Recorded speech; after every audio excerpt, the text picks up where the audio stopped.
চাঁদ কেন পৃথিবীতে পড়ে না?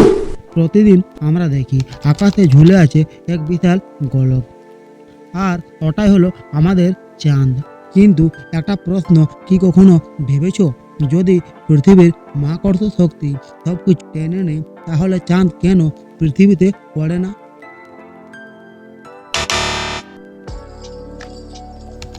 17শো শতকে আইজাক নিউটন বলেছিলেন, পৃথিবীর সব বস্তু একে অপরকে আকর্ষণ করে। আপেল গাছ থেকে পড়ে কারণ পৃথিবী তাকে টানে, আর ঠিক তেমনই পৃথিবী চাঁদকেও টানে। তাহলে চাঁদ পড়ে না কেন? চাঁদও আসলে পড়ছে, হ্যাঁ, অবাক হলো এটাই সত্যি। কিন্তু একটা জিনিস তাকে বাঁচিয়ে রাখছে, আর সেটা হলো তার গতি। চাঁদ পৃথিবীর চারপাশে ঘুরছে প্রায় 3600 কিমি পার ঘন্টা গতিতে। আর এই গতি এত বেশি যে সে পৃথিবীর দিকে পড়তে পড়তে পৃথিবীকে মিস করে পাশ দিয়ে চলে যায়। আর এভাবেই তৈরি হয় কক্ষপথ। তাহলে প্রশ্ন হলো, কক্ষপথ কীভাবে কাজ করে? ধরো তুমি একটা বল সোজা সামনে ছুঁড়লে, ওটা কিছু দূর গিয়ে পড়ে যাবে। কিন্তু যদি খুব বেশি জোরে ছুঁড়তে পারো, তাহলে সেটা পৃথিবীর বক্রতার সাথে সাথে নিচে পড়তে পড়তে ঘুরতেই থাকবে।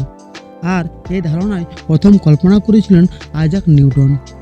চাঁদের ক্ষেত্রেও দুইটা শক্তি কাজ করে, এক পৃথিবীর মহাকর্ষ শক্তি, আর দুই চাঁদের ঘূর্ণন গতির জড়তা। আর এই দুই শক্তির ভারসাম্যের ফলেই চাঁদ স্থিরভাবে ঘুরছে। পরবর্তীতে অ্যালবার্ট আইনস্টাইন বললেন, মহাকর্ষ আসলে কোনো টান নয়, বরং ভর স্থান কালকে বাঁকিয়ে দেয়। পৃথিবী স্থান কালকে এমনভাবে বাঁকিয়েছে, যার ফলে চাঁদ সেই বাঁকা পথে ঘুরছে। চাঁদ শুধু ঘুরেই যাচ্ছে না, তাই পৃথিবীতে জোয়ার ভাটা সৃষ্টিও করে। সমুদ্রের পানি ফুলে ওঠে চাঁদের আকর্ষণে। আর এটার একটা বাস্তব উদাহরণ হলো সার্কাসের মস্কা কুয়া।